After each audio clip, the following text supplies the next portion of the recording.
DCarsonCPA and the lines is a broad model, three-factor model on the needs on risk plus cyber in the economy and financials. If you think about it in the broad context, you need to look here at the lines of risk and the audit skills from financial and operational audit, as well as IT audit and the teamwork between those three broad lines of skills. We won't discuss anything specific about where they map in, but we will discuss the aggregate model, and the aggregate model is our template and an opportunity to help you out in the economy and financials.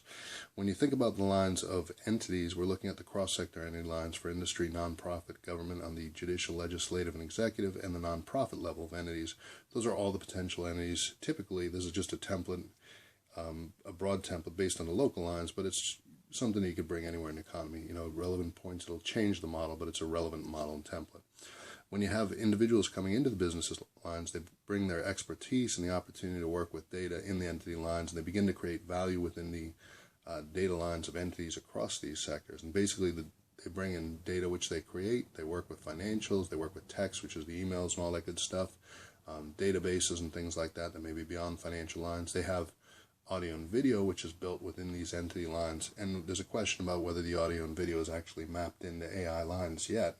But soon enough, there'll be an ability for people to listen to things and code what's spoken, the spoken word, the audio and visual lines. And the point of that is just to understand that these are all the realms of possible input data into technology. So the universe that we're looking at is all bank data that's going into technology, and to include audio and video, because you've got to assume that soon enough those lines are transcripted into knowledge, which is also capturable and goes into the knowledge trust of entities in the aggregate.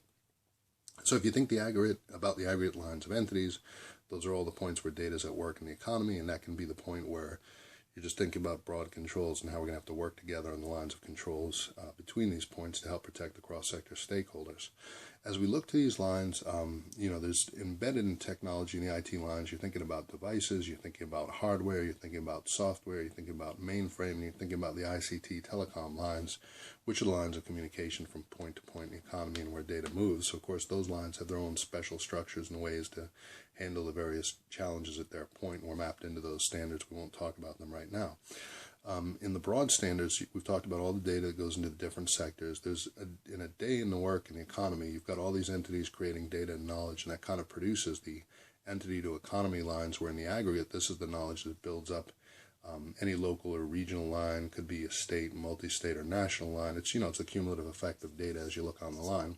And while this is a template understood from this system here, there's a template that can be brought to anywhere, and you can basically take that same template, look to the top lines, and understand in an aggregate what's going on. If you understand in the aggregate what's going on, it becomes much easier to drill down to the lines of what you specifically need to do, your goals and objectives, and to elevate your viewpoint, because a lot of people may be stuck at a viewpoint which is more about the functional line, which is not a criticism, but it's a point that if you're not taking from top down and from bottom up, you're going to have less of an opportunity to help in these lines.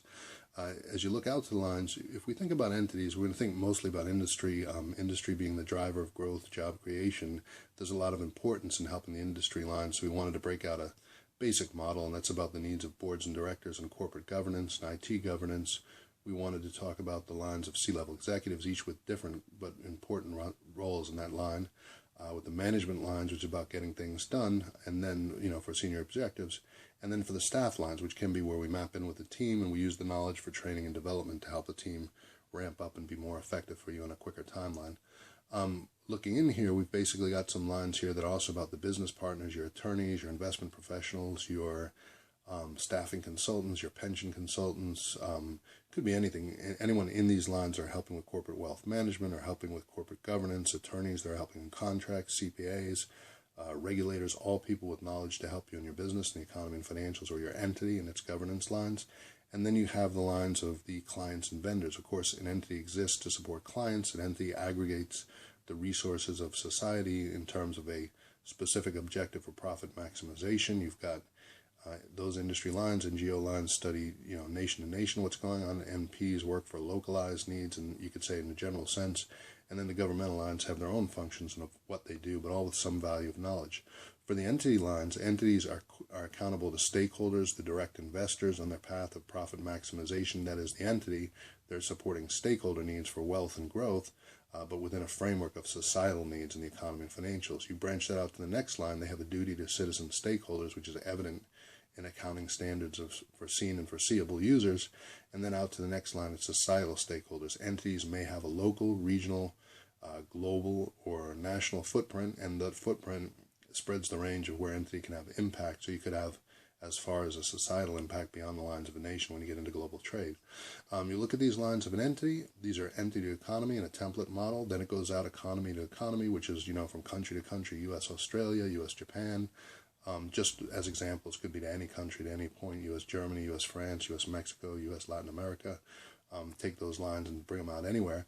And basically what you've got is the accountable lines of the needs in the economy and financials, data which is created in large part in entities, but also corresponds to individual stakeholder data, and the need to work with cross-functional skills, which are risk management, audit skills, and financial and operational lines, and IT audit lines to integrate all of those lines for a strategic approach to help in the economy and financials. I'm Dean Carson. We can help in these lines, and look for us in the DCarsonCPA.